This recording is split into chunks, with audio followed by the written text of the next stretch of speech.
Hello and welcome to Walkaround TJ channel. I've had a number of requests to talk about some specs on my Jeep through some various videos, so I figured I'd take a moment to do that. So as you can see, this is my 2000 TJ. Bought it in October of 2008, so I've had it crowding 20 years. I bought it, it came with a stock 4-liter NV3550 trans, Dana 30 front, Dana 35 rear with 307 gears. It's now changed much since then. It was actually wrecked, but still had a clean title. Amazing what we picked them up for back in the day. I paid, I think, $5,500 for it back in 2008 as an 8-year-old TJ with 43,000 miles on it. Up under the hood, I'll show you real quick. Not much really to look at. Just the trailhead off-road cowl intake, which I did so that I could fit high lines.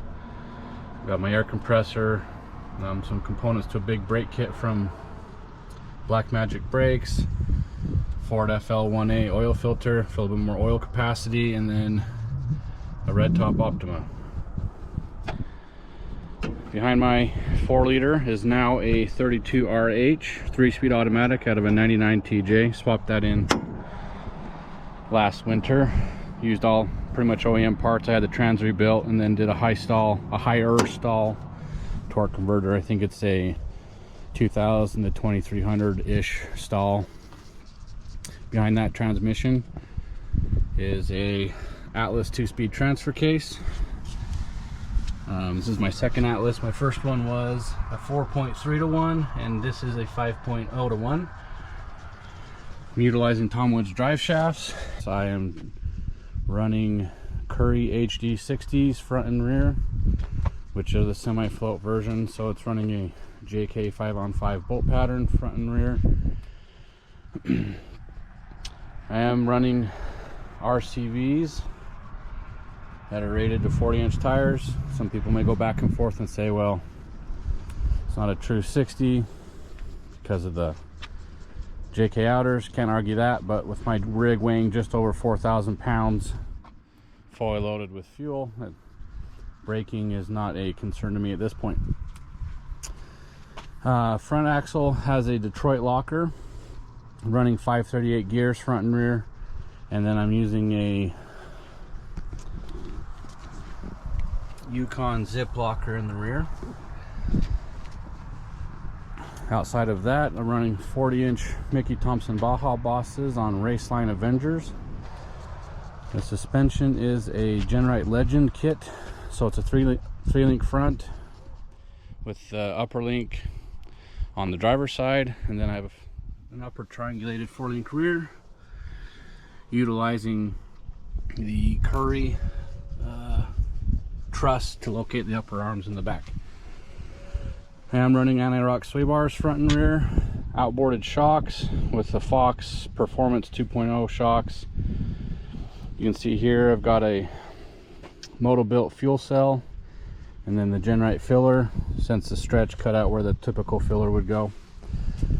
For the rear stretch, I'm at 6 inches in the rear, which puts the 40-inch tire right flush with the back of the body, so I have an excellent departure angle. The front, excuse me, is a 4-inch stretch. These are aftermarket frame side coil mount and shock mount, but they're in the stock location. The stretch was achieved by moving the coil perch from the front side of the axle to the back side of the axle. Steering box is in the factory location.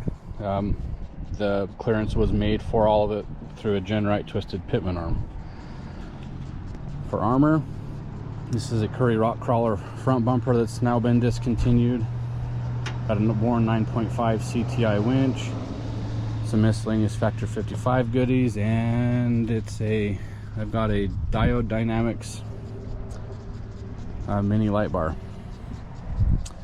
On the side, I've got Genrite mini boat side sliders.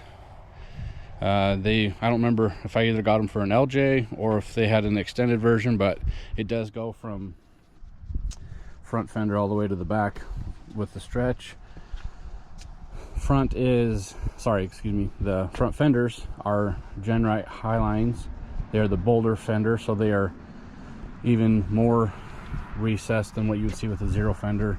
It does taper in here where the zero flare would come out and then over.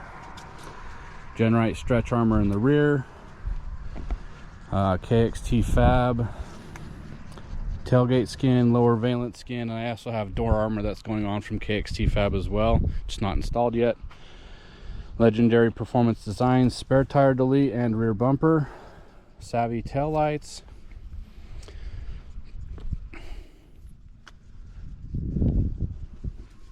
Coming to the interior, it's nothing terribly fancy. I do have a Poison Spider Customs, I think they called it a trail cage. So B-pillar and back is OEM Mopar, and then from the B-pillar forward is all Poison Spider, and had that TIG welded. I got a double DIN Sony stereo so I can run Onyx through Apple CarPlay. Then I have a Switch Pros SP9100 switch panel that runs my lights and lockers and air compressor.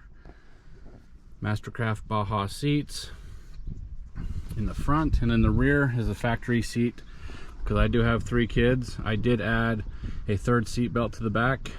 I went on to eBay, found some XJ buckles and belt, and then built a cross member in the back that houses all the seat belts. It ties into the factory locations in the middle of the tub as well as on the sides where the seat clamps down, and then I just bolted the seat belts right to that. Aside from the gear installs and the cage, all the work was done by me in my shop, just one winter at a time, kind of tearing through it. If you have any questions, let me know. Happy to discuss those, and hope to see you on the trails.